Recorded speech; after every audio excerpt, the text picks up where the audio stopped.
जय शिव शंकर।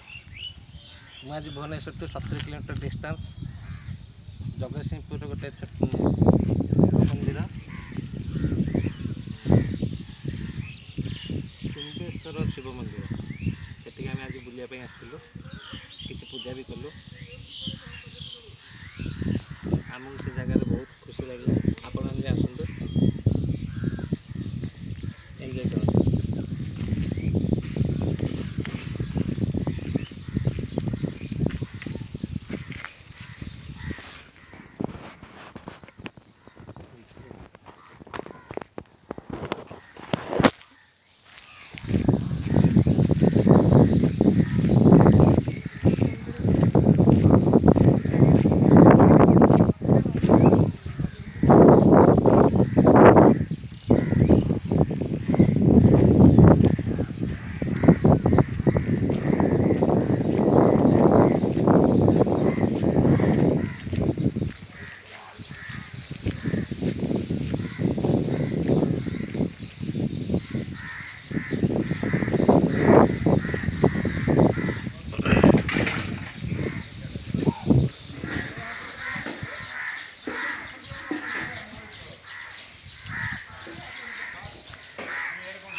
मंदिर बहुत बढ़िया है।